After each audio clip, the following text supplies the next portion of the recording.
अस्सलाम वालेकुम। Last lecture में हमने बेसिक बिजनेस मॉडल की अंडरस्टैंडिंग ली थी कि हमने क्या काम करना है और क्या काम नहीं करना।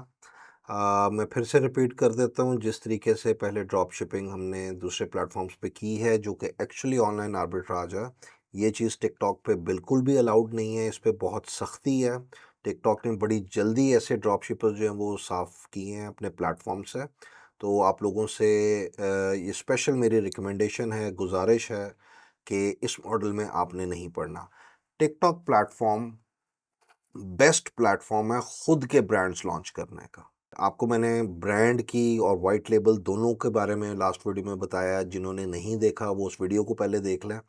तो बेस्ट प्लेस है वाइट लेबल या खुद का ब्रांड लॉन्च करने का। जब आप खुद का ब्रांड लॉन्च करेंगे और आपका वो ब्रांड फेमस हो जाता है, उसके ऊपर सेल्स आने लग जाती हैं, इससे ज़्यादा सिक्योर कोई चीज़ नहीं है।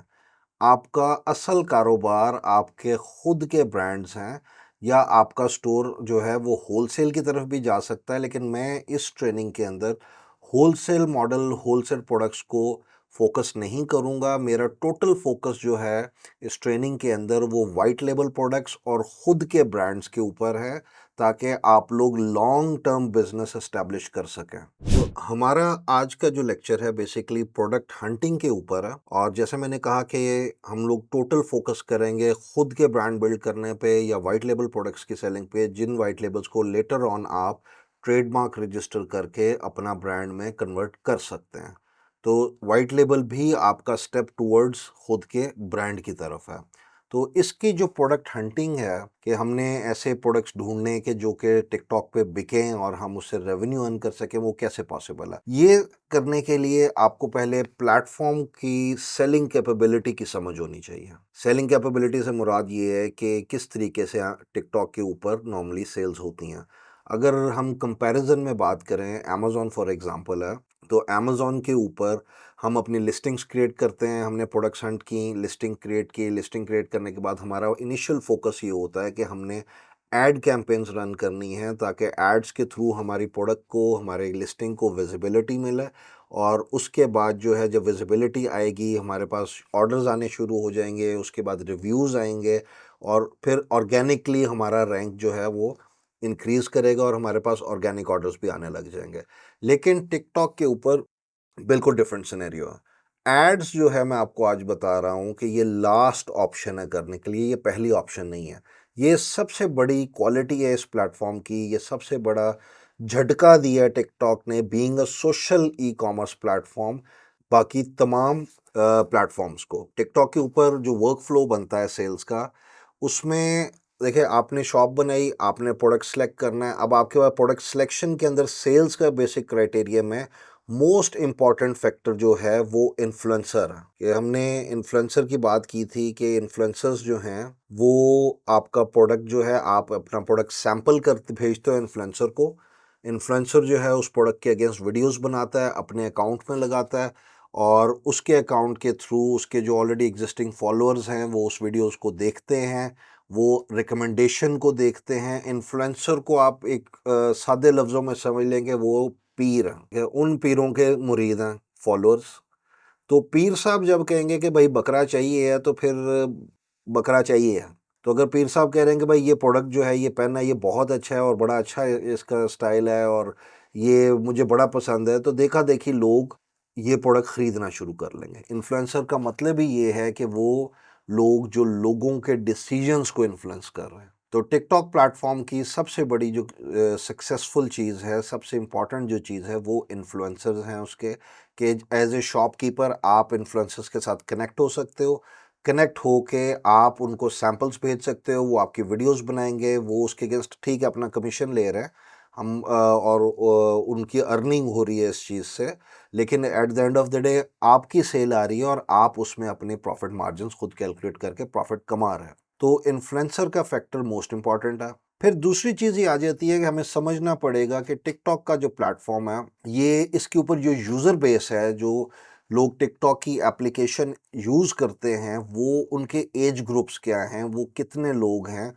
फॉर एग्ज़ाम्पल, अगर हम 18 से 24 की बात करें, 18 साल से 24 साल की उम्र के वो कितने लोग हैं, 24 से लेके 30 साल के कितने लोग हैं, 30 से 35 के कितने लोग हैं।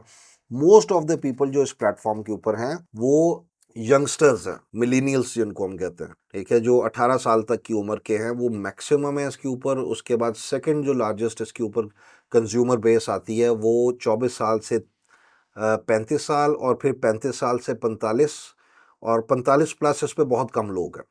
अब आप थोड़ा सा सोचो कि पैसे किसके पास है। 18 साल 20 साल वाले के पास तो पैसे नहीं है ना, ठीक है, वो तो शौकिया बायर है, उसके पास लिमिटेड फंड्स हैं, वो अपनी शौक की चीज़ें ज़रूर खरीदेगा। एक ह्यूज ऑडियंस है। अब वो शौक की जो ऑडियंस है और वो जो रेंज है उसमें जो कैटेगरी फिट होती है वो सबसे जो मोस्ट कह लेके सेलिंग कैटेगरी है टिकटॉक प्लेटफॉर्म के ऊपर, वो है कॉस्मेटिक्स की और फैशन की। सस्ती कॉस्मेटिक्स, सस्ता फैशन। लेकिन असल पैसा जिन लोगों के पास है, पैसा आता है इंसान के पास जब वो काम करता है, मेहनत करता है, तो वो जो एज है ना वो 30 प्लस जाके आती है। तो अगर आपकी प्रोडक्ट्स ऐसी हैं जिसमें जो होम यूज़ के आइटम्स हैं, टेक्सटाइल के आइटम्स हैं, वो टीनेजर्स ने बाय नहीं करने हैं, वो मैच्योर लोगों ने बाय करने हैं, वो उन्होंने बाय करने हैं जिनके घर हैं, वो पेरेंट्स ने बाय करने हैं, ठीक है। तो ये जो चीज़ है ये आपको अंडरस्टैंड करनी पड़ेगी सबसे पहले कि आपका बायर किस नेचर का है टिकटॉक प्लेटफॉर्म के ऊपर, ताकि आप राइट कैटेगरी सेलेक्ट कर सकें, और राइट कैटेगरी सेलेक्ट करके राइट प्रोडक्ट सेलेक्ट करें, और राइट प्रोडक्ट अगर होगी तो आप उसको सेल कर सकेंगे। अब वापस आते हैं इन्फ्लुएंसर के ऊपर। हमने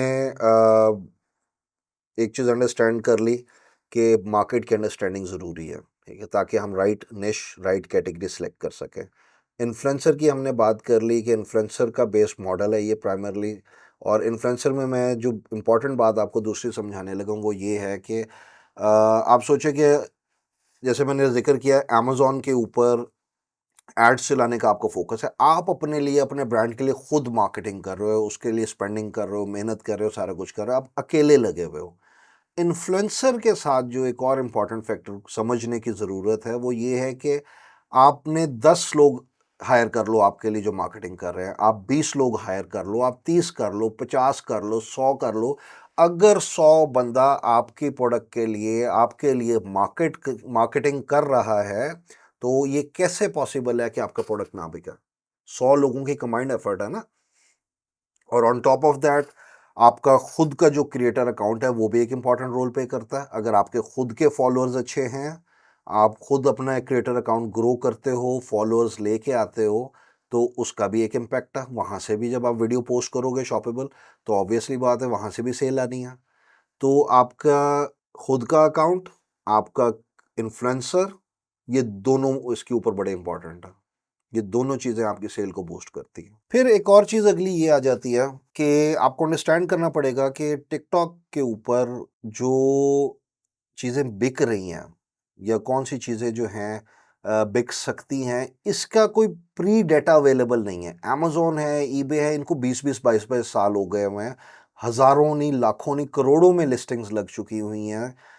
निशेज़ में चीज़ें भरी पड़ी हैं, आपको उसके अंदर एग्ज़िस्टिंग डाटा बहुत सारा मिल जाता है, जिससे आपको एक आइडिया हो जाता है कि भई कौन सी निश में क्या चीज़ चल रही है और उसमें कौन सी नए फीचर्स या वाली आइटम या कौन सा ऐसा इम्प्रूव्ड आइटम लाया जाए जिससे जो है वो हमारी सेल्स बढ़ सकती है, हमारी प्रोडक्ट चल सकती है। लेकिन चूँकि टिकटॉक एक नया प्लेटफ़ॉर्म है, 2021 में आया है, अभी 3 साल हुए हैं इसको, तो 3 सालों में बहुत ज़्यादा चीज़ें इसके ऊपर लिस्ट हुई नहीं हैं। तो हमारे पास जो पुराना डाटा है एनालाइज़ करने के लिए वो इतना ज़्यादा अवेलेबल ही नहीं है।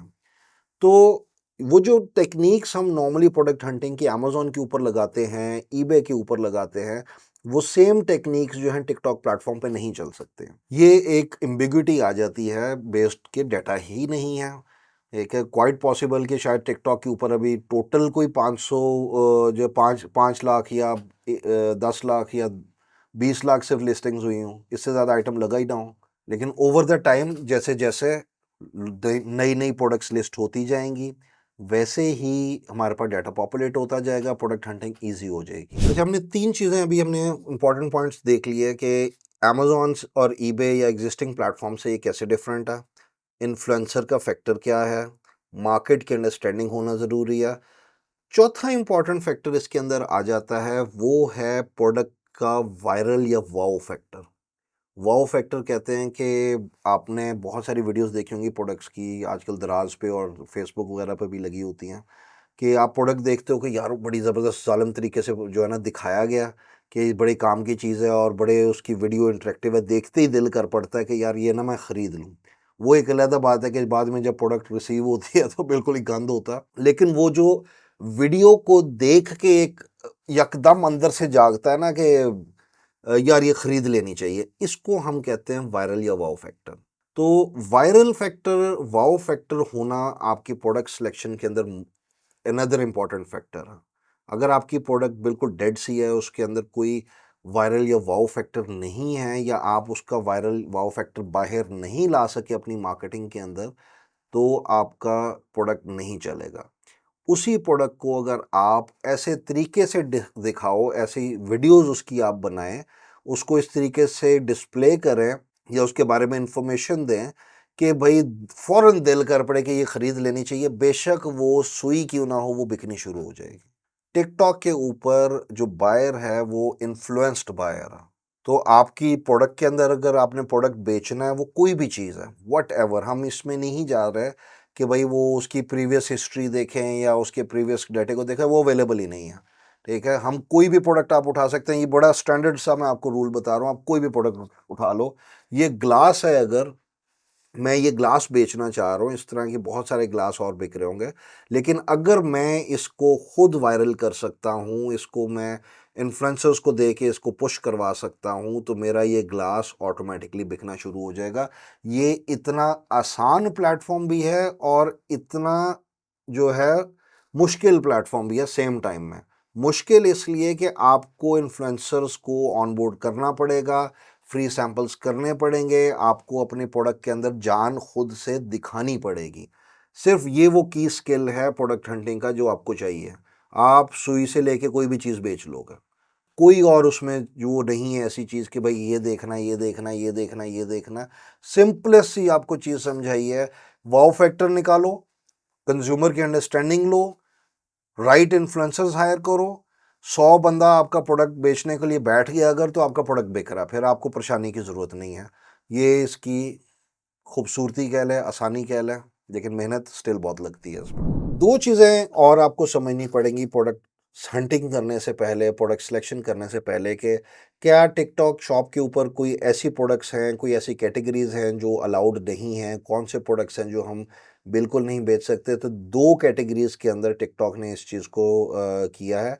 एक है रिस्ट्रिक्टेड कैटेगरी और दूसरी जो है वो है प्रोहिबिटेड कैटेगरी। पहले हम आते हैं प्रोहिबिटेड कैटेगरी के ऊपर। अब हम स्क्रीन की तरफ आ जाएं आप, मैं आपको प्रोहिबिटेड कैटेगरीज को गो थ्रू करवाता हूँ।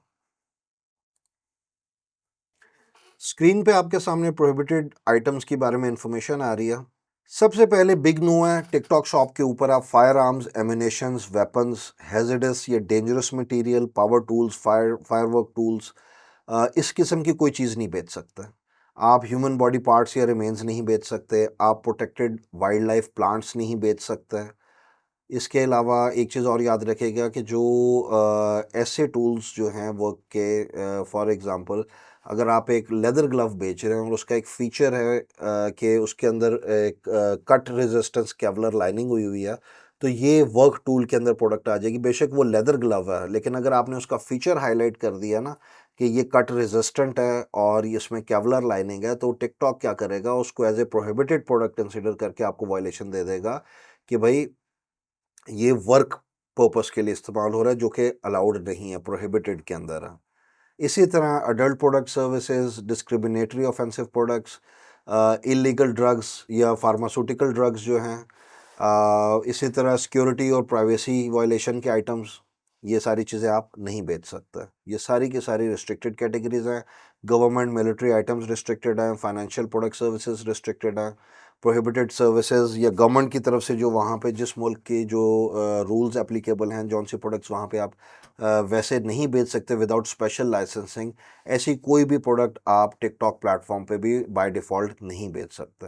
तो ये आपकी बेसिक प्रोहिबिटेड कैटेगरीज हैं, इनमें से कोई भी ऐसी चीज़ आप लिस्ट नहीं कर सकते। अगर आप लिस्ट करेंगे तो उस पर वायलेशन आएगी, और जो लिस्टिंग की वायलेशन होती है ये बेसिकली 180 डेज़ तक खड़ी रहती है। राइट नाउ ये पॉलिसी या लेटर ऑन चेंज कर दें तो एक अलग मामला, लेकिन इसकी वायलेशन जो है वो 2 पॉइंट्स इसको हिट होते हैं आपको, और इसके साथ जो है समटाइम्स 4 भी ये हो जाते हैं बेस्ड ऑन उसको वो प्रोहिबिटेड में जो लेके जा रहा है कि रिस्ट्रिक्टेड में लेके जा रहा है, और ये 180 डेज़ तक जो है स्टैंड करती है वायलेशन। नेक्स्ट हमारे पास जो मैंने बात की रिस्ट्रिक्टेड आइटम्स, प्रोहिबिटेड जो बिल्कुल मना है आप बिल्कुल नहीं कर सकते। रिस्ट्रिक्टेड आइटम्स वो आइटम्स होते हैं जो आप इजाज़त लेके बेच सकते हैं। आपको टिकटॉक शॉप से इजाज़त लेनी पड़ेगी, अप्रूव कराना पड़ेगा अपने आप को उस कैटेगरी में। अप्रूवल के लिए उसके कुछ सर्टेन रिक्वायरमेंट होगी, कोई डॉक्यूमेंट्स वो माँगेगा, आप वो डॉक्यूमेंट सबमिट करेंगे, तो आपको वो अलाउ करेगा सेल करने के लिए।